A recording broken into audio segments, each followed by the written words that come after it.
Psaume 104 est l'hymne à Athènes. Athènes, c'est le disque solaire. C'est un texte qui a été écrit par Akhenaton. On va voir un petit peu c'était qui.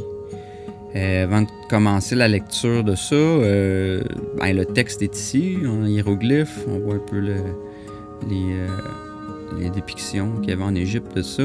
Puis, juste une note avant de commencer la lecture de Psaume 104. En Psaume 84, regardez ce qu'on dit ici. On dit au verset 11, « Car Jéhovah Dieu est un soleil et un bouclier.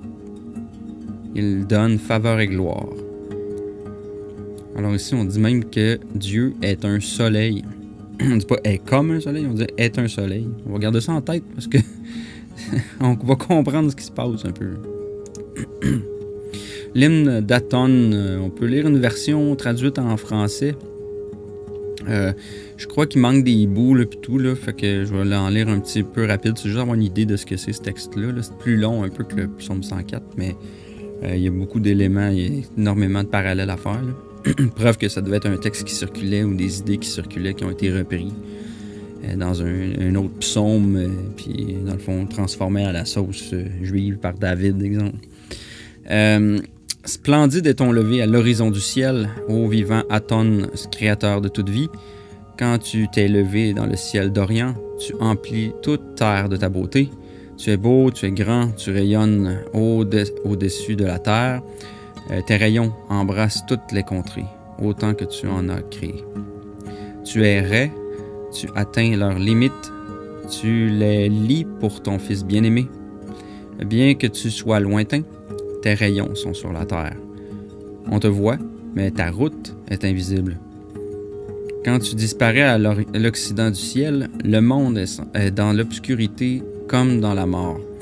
On dort dans les chambres, la tête couverte, le regard ne peut rien apercevoir.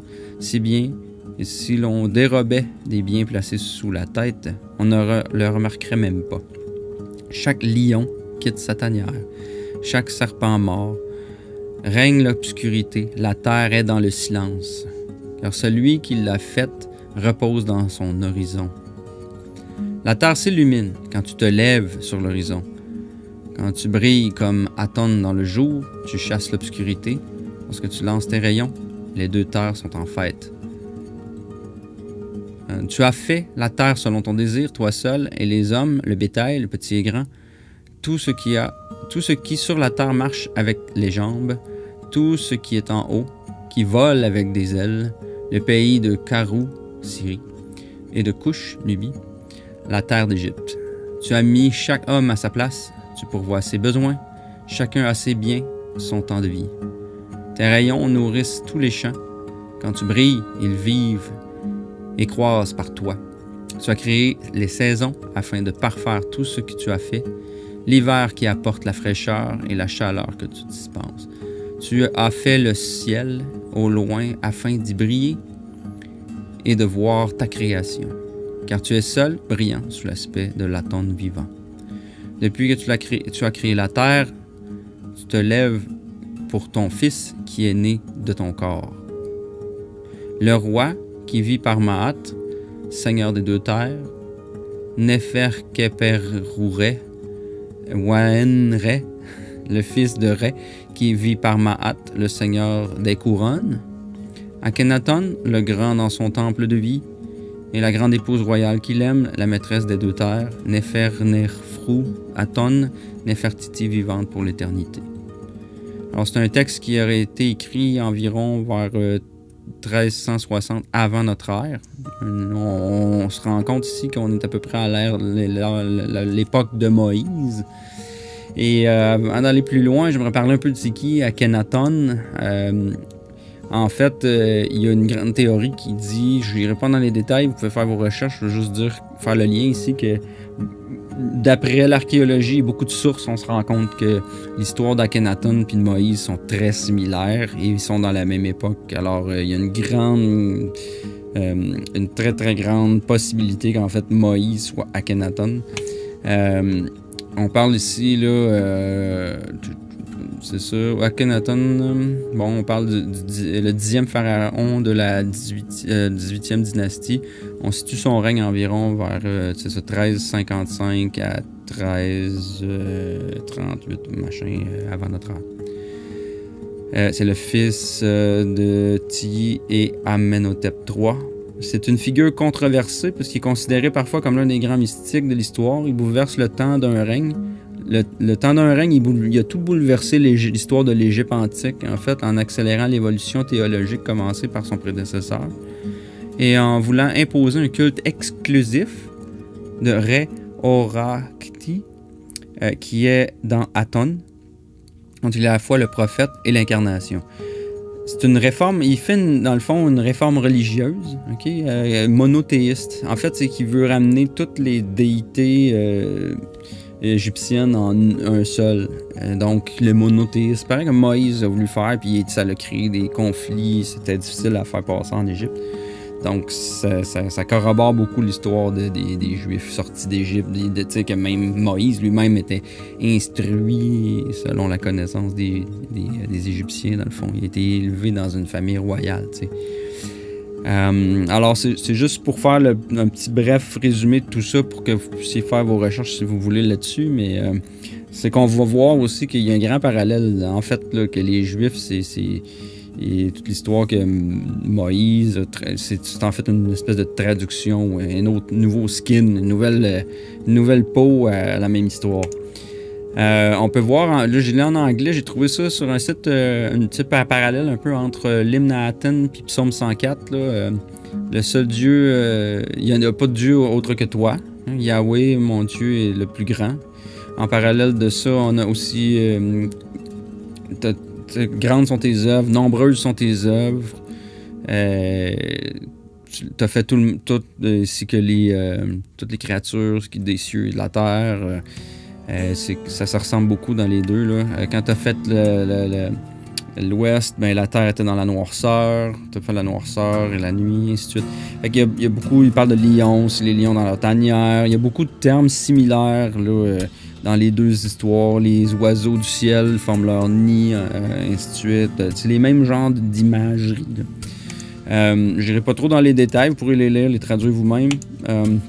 On va lire le psaume 104. J'ai pris ça dans la traduction du Monde Nouveau, donc on voit le nom de Jéhovah là-dedans. Ça peut être Yahvé ou le tétragramme.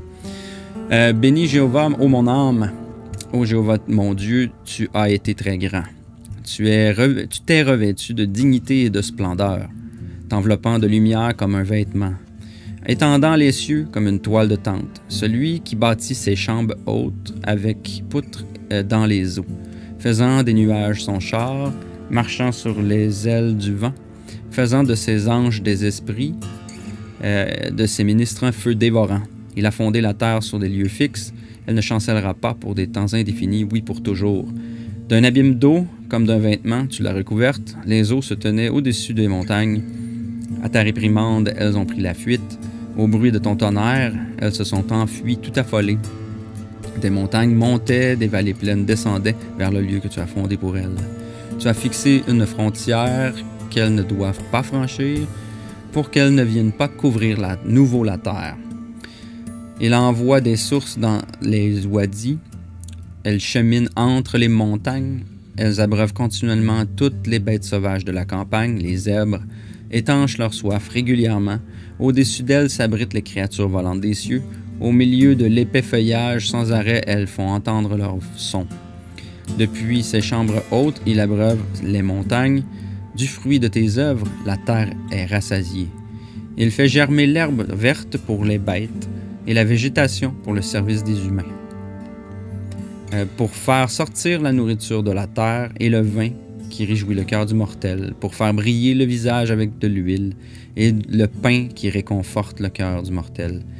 Les arbres de Jéhovah sont rassasiés, les cèdres du Liban qu'il a plantés, là où les oiseaux font des nids.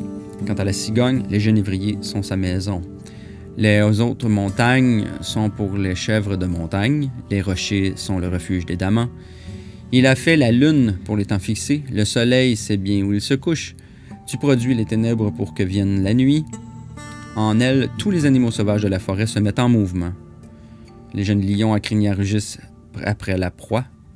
Et pour demander leur nourriture à Dieu lui-même, le soleil se met à briller, ils se retirent et se couchent dans leur cachette. L'homme sort pour son activité et pour son service jusqu'au soir. Que tes œuvres sont nombreuses, ô Jéhovah. Elles toutes, tu les as faites avec sagesse. La terre est pleine de tes productions. Quant à cette mer si grande et si vaste, là se meuvent les bêtes sans nombre. Des créatures vivantes, tant petites que grandes. Là circulent les navires. Quant à Léviathan, tu l'as formé pour s'y ébattre. Eux tous, sans cesse, ils attendent de toi que tu leur donnes leur nourriture en son temps. Que tu leur donnes et ils le ramassent. Ce que tu leur donnes, ils le ramassent. Tu ouvres ta main, ils se rassasient de bonnes choses. Si tu caches ta face, ils se troublent. Si tu retires leur esprit, ils expirent. Et à leur poussière, ils retournent. Si tu envoies ton esprit, ils sont créés. Et tu renouvelles la face du sol. La gloire de Jéhovah sera pour des temps indéfinis. Jéhovah se réjouira en ses œuvres. Il regarde la terre et elle tremble. Il touche les montagnes et elles fument. Je veux chanter pour Jéhovah durant ma vie. Je veux exécuter des mélodies pour mon Dieu tant que je serai. Que ma méditation à son sujet soit agréable. Moi, je me réjouirai en Jéhovah. Les pécheurs seront supprimés sur la terre. Et les méchants, eux, ne seront plus. Bénis Jéhovah, ô mon âme, louez-ya. Alors ça, c'est la lecture du psaume 104. Maintenant, on va essayer de voir un peu, si vous avez suivi un peu jusqu'à date certaines de mes vidéos ou si vous faites vos recherches en astrothéologie, vous allez remarquer plusieurs patterns ici, là. Premièrement, c'est l'hymne à Aton, on a dit, le disque solaire. En sachant ça, on va tout de suite placer que notre Dieu, c'est un peu le soleil. On parle du soleil, c'est assez évident là, qu'on parle de la course du soleil à travers le zodiaque. Puis aussi de la création. Comme au début, tu as été très grand, tu t'es revêtu de dignité, de splendeur, comme le soleil, hein, on s'entend. Digne et splendeur, ça désigne le soleil. Ça t'enveloppant de lumière comme d'un vêtement. C'est quoi d'autre que le soleil? Le vêtement multicolore, ça nous rappelle la méditation aussi, hein, parce qu'on parle de méditation à la fin du verset 34, ici, là, que ma méditation, tout ça, c'est de la méditation aussi. Là. Et en méditation, on se fait un vêtement de lumière aussi, multicolore, comme Joseph et son vêtement multicolore. Il y a un peu une référence à ça. En étendant les cieux comme une toile de tente, on sait aussi que un peu le ciel, ça sert comme d'un écran, d'un canevas, que le soleil fasse sa course. Celui qui bâtit ses chambres hautes. Quand on parle de chambres, c'est des maisons du zodiaque, hein, avec des poutres dans les eaux. Donc, quand il a créé la Terre, il a créé une Terre, des chambres hautes, mais basées sur des poutres dans les eaux. Ça, si vous vous rappelez un peu, si vous avez déjà examiné un peu la cosmogonie des Hébreux, on avait les eaux du dessus, on a les cieux, où ce que Dieu habite, au-dessus. On a les eaux qui sont au-dessus du firmament, on a le firmament, on a les étoiles du ciel, puis on a l'air, l'atmosphère, si on veut, la terre, les mers, puis en dessous de les montagnes, puis en dessous de ça, on a le shéol, puis les piliers, les 4 piliers de la terre, hein, entourés de l'abysse des eaux. Donc ici, on peut se rappeler ça, quand on lit justement, juste ici, on lit ça. Si on connaît ça, on va comprendre là, de quoi on parle. Il bâtit ses chambres hautes, OK? Ses chambres hautes. Il les bâtit sur les piliers, sur les poutres dans les eaux. C'est exactement ce qu'on a ici. Les poutres dans les eaux d'en dessous, les eaux de l'abysse. Ensuite de ça, marchant sur les ailes du vent. Comme on sait, le soleil marche dans les cieux, sur les ailes du vent. On a ici en fait un aspect aussi, on commence les ailes du vent, faisant de ces anges des esprits, on parle d'air, de ces ministres un feu dévorant, donc on parle de feu aussi, les éléments ici, le feu dévorant, on a l'air, le feu. Ici, fonder la terre sur les lieux fixes, quand on parle de fixe, on parle de croix, les points cardinaux, les signes fixes du zodiaque. Donc la croix, hein, on peut dire qu'ici c'est entre le haut et le bas, parce qu'après ça on parle de l'abîme d'eau, on parle des eaux se tenaient sur les montagnes. Fait qu'on parle des 4 éléments ici, on a l'air et le feu, on a aussi l'eau et la terre en dessous, de la terre fixe, autrement dit des points cardinaux. Ça fait référence aussi à cette structure. Ensuite de ça, à ta réprimande, elles ont pris la fuite.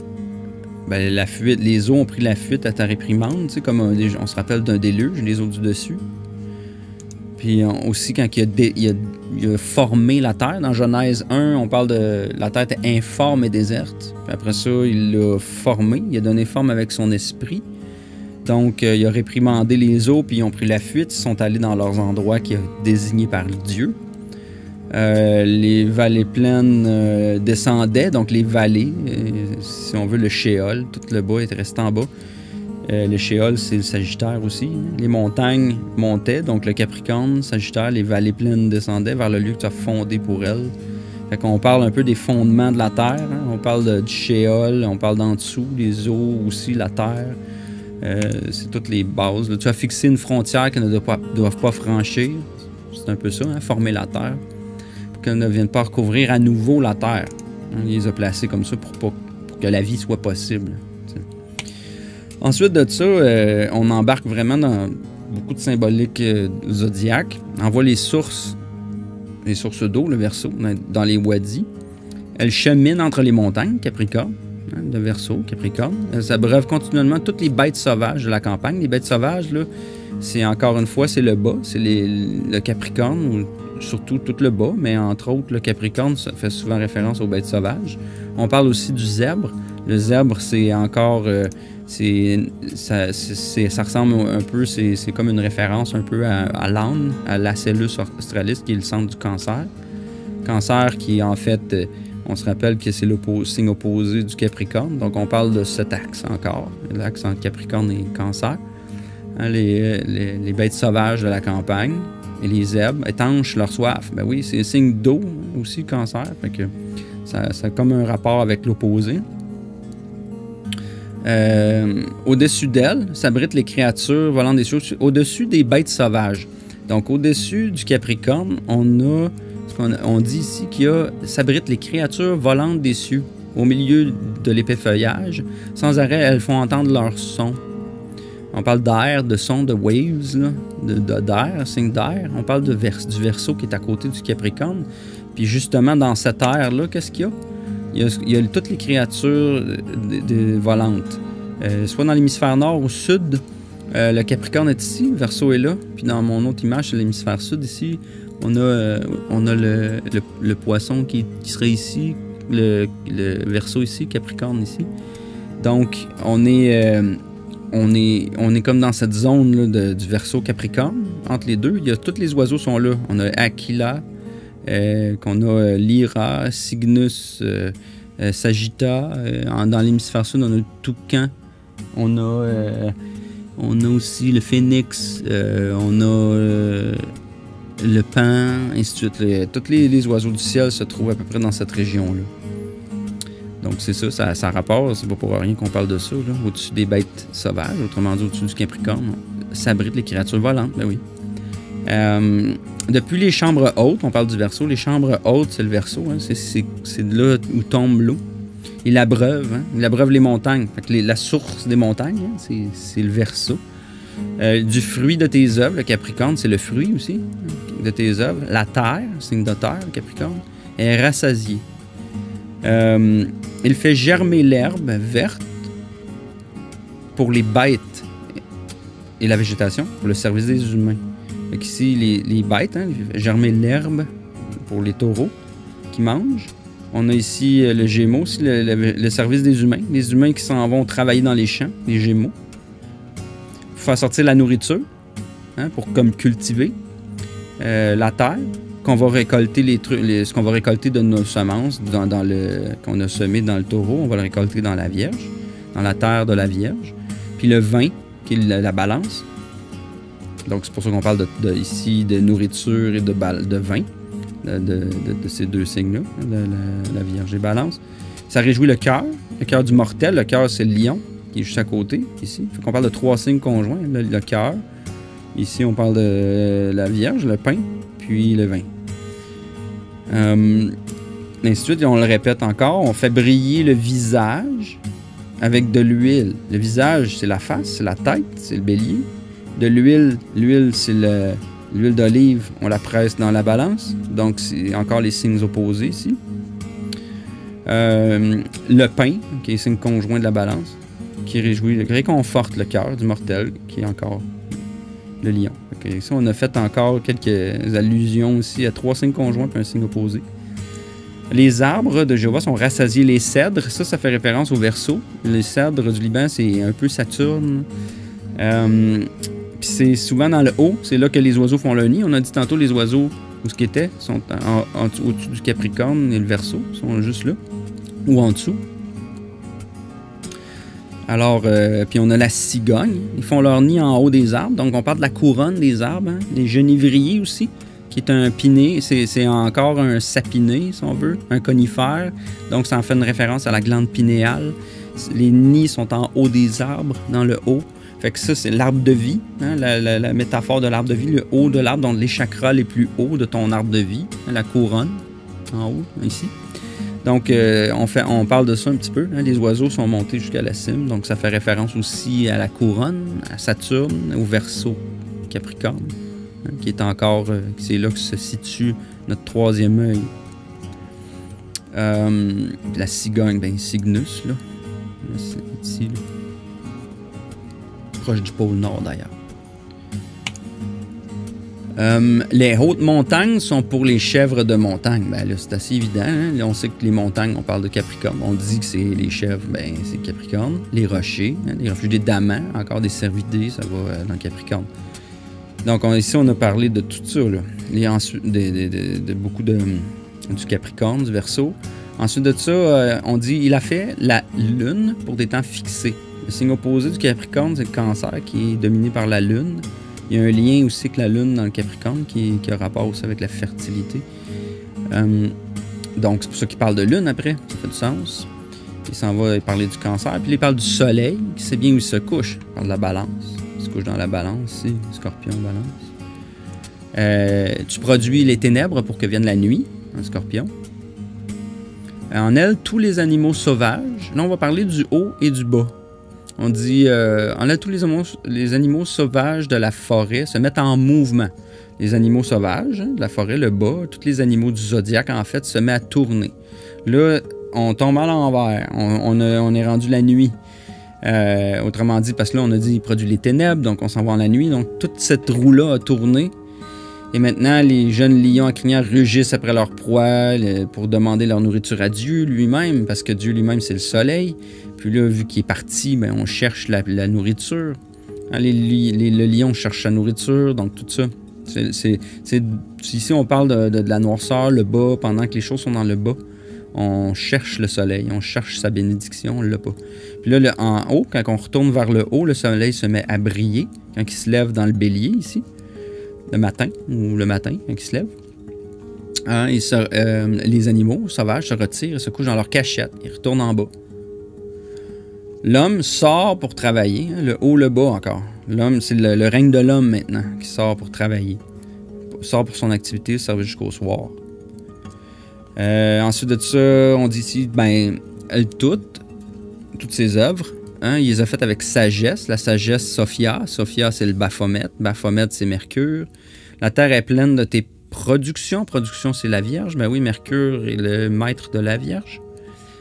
Quant à cette mer, on parle de la mer si grande et si vaste, avec des bêtes sans nombre, la mer du poisson, la grande mer, hein, l'eau du poisson, l'abysse, c'est le signe opposé de la Vierge. Fait que là, on a fait comme un 180, on a décidé de faire le signe opposé. On parle de Vierge, poisson.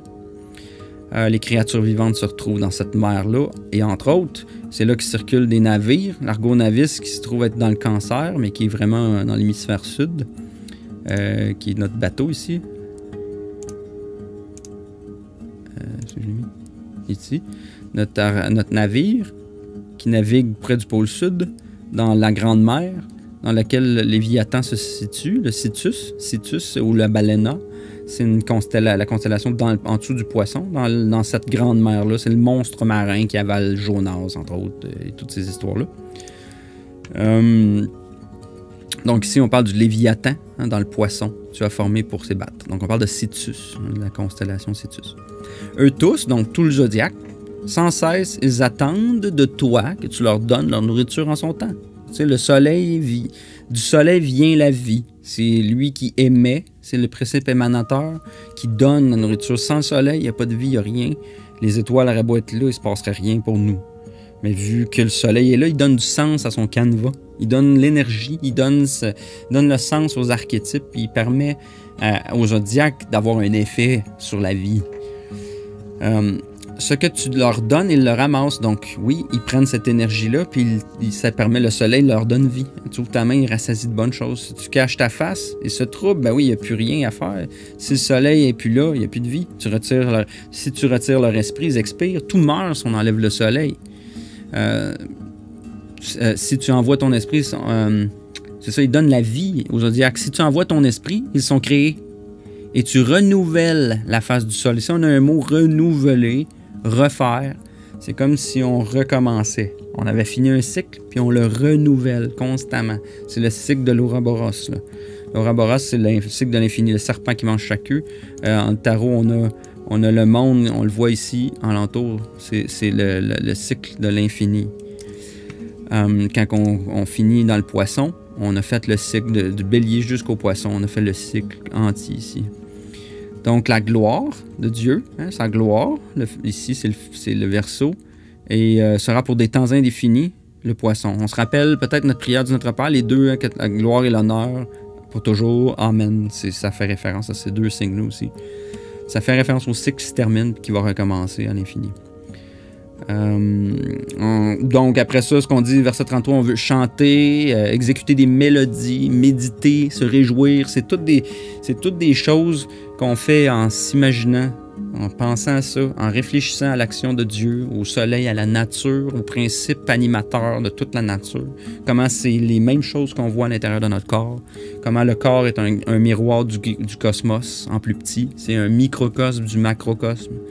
Comment on peut méditer tous ces concepts-là, puis comment ça anime la vie de tout ce qui existe sur la Terre. Alors, ça fait le tour un peu de ce que je voulais vous partager par rapport à notre hymne à Athènes, disque solaire, hymne au soleil, en fait, à travers toutes les constellations du zodiaque.